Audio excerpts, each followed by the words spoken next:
Hey you geeks, please don't shoot the messenger. Dislike this video if you must, but I just want to give the fandom fair warning. I've noticed a pattern which I cannot unsee. Moash's possible redemption hangs in the balance. I am not one of those who think Moash did nothing wrong.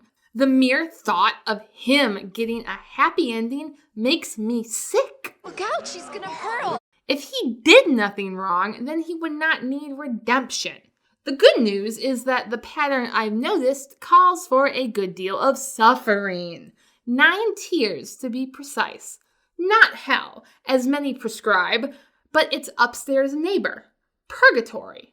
This video will contain spoilers through Rhythm of War. I'll give an overview of Moash's arc, an overview of the Purgatorio's redemption arc, how it applies to Moash so far, and where it could go from here. What Moash did wrong. I've hated Moash since Words of Radiance. I jumped aboard the Moash bandwagon early. I've maintained that his attempt to kill Syl and punching Kaladin in shard plate is the worst betrayal I've experienced. Moash wasn't done. He stepped forward and slammed an armored fist into Kaladin's gut. Kaladin gasped, folding as things broke inside him. A betrayal hurts the worst when it is just as likely that the character will choose the right thing as to choose the wrong thing. If they chose wrong, once you start down the dark path, forever will it dominate your destiny. Consumed by vengeance, Moash wrecked his best friend. So killing Elhokar, his enemy, was an easy next step. Then what does anger you? What is your passionate fury, Moash? Yes, it was there, still burning, deep down. Storm it, Kaladin had been protecting a murderer.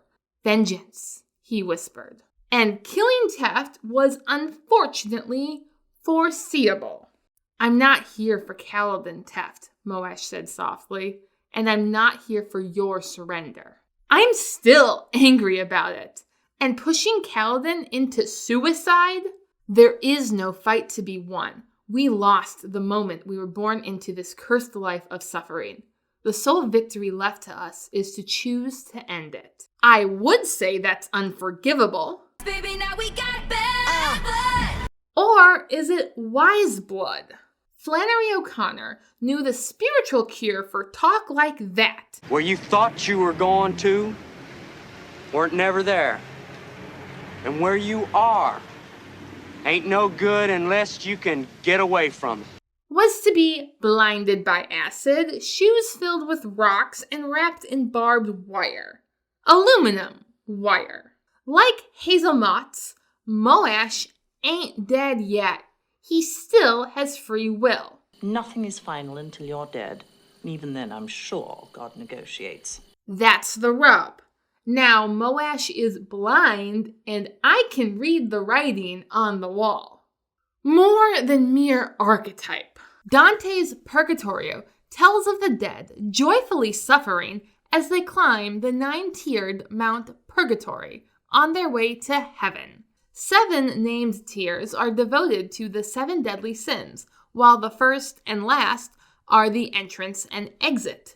Yes, Purgatory is a joy. It's heaven's waiting room. So, you're gonna suffer, but you're gonna be happy about it. The souls in Purgatory are happily heaven-bound, but due to their mistakes in life, they need more time to prepare for heaven, and they prepare through suffering. It's a supernatural solution to the natural proposition. One good deed is not enough to redeem a man of a lifetime of wickedness. This point has been largely forgotten in modern times, since those upstarts in the 1500s started preaching sola scriptura, and even more so with the Japanese concept of meido, where a soul could go either way. Anime often translates that as purgatory. How does it feel to be back in purgatory? In all of this confusion, Sanderson is free to take Dante's concept of purgatory and redemptive suffering and mess around with them. One easy example is the Vorin curse. Blood of my fathers! Deep-diving Cosmere-nauts know that world hoppers are often marked by their curses, and their curses are often tied to the investiture of their homeworld. Most Rosharan curses are about the heralds or storms. So where does blood of my fathers come from? Purgatorio, Canto 11.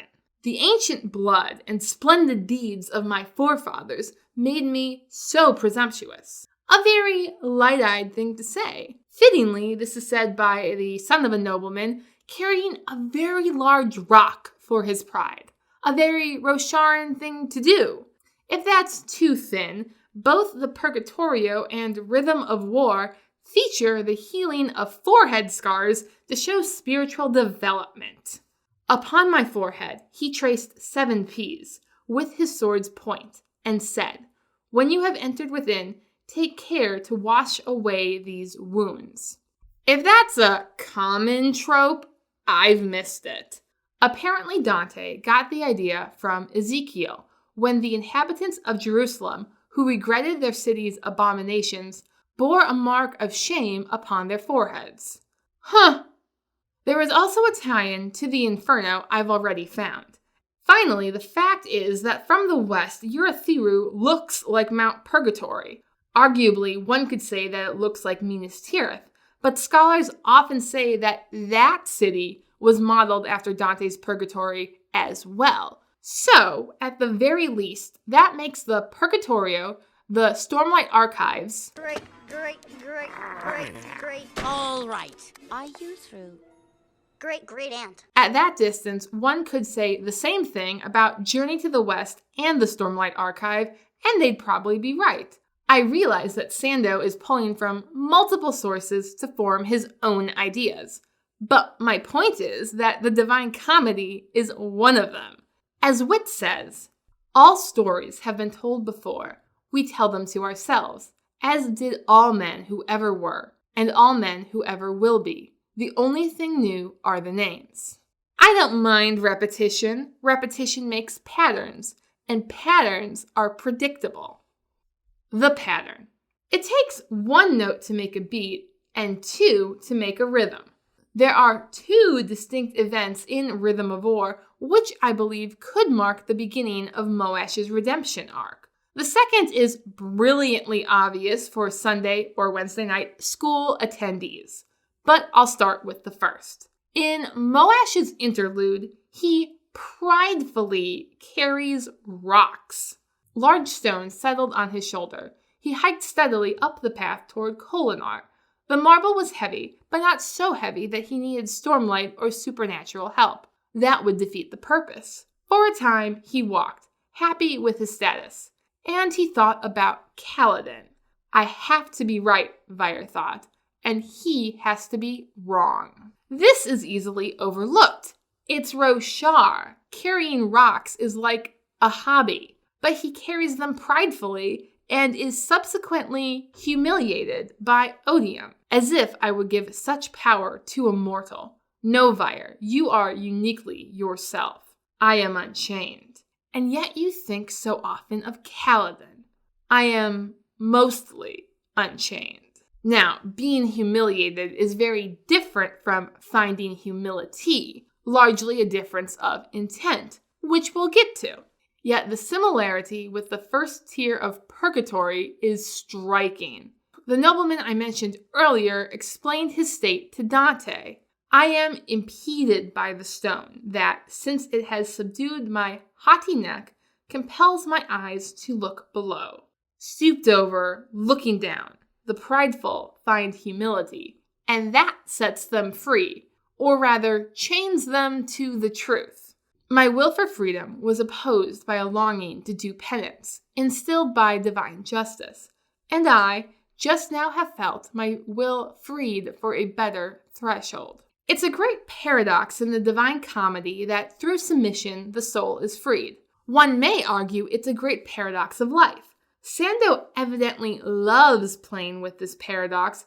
He brought it up in The Ties That Bind in Oathbringer and Unchained in Rhythm of War. The whole premise of the Knights Radiant is that the more they are bound by their oaths, the more powerful they become. The next tier is envy. Here the envious are blinded for their faults. Here the light of heaven would not give itself, for iron wires pierce and sews up the lids of all those shades. Dante is also blinded by the light, just as Moash was. He couldn't blink. He didn't seem to have eyelids anymore. He couldn't see either. His vision had burned away. He was blind. That's quite similar to Paul's story on the road to Damascus. As he journeyed, he came near Damascus, and suddenly a light shone around him from heaven. Then Saul arose from the ground, and when his eyes were opened, saw no one. Paul is often attributed with having some hand in the death of Stephen, the first martyr, just as Moash had a hand in killing off promising radiance. Out of envy? There was always a part of me that resented how you were so eager to follow him. Right from the start, his little axe hound, licking his feet. He loves you.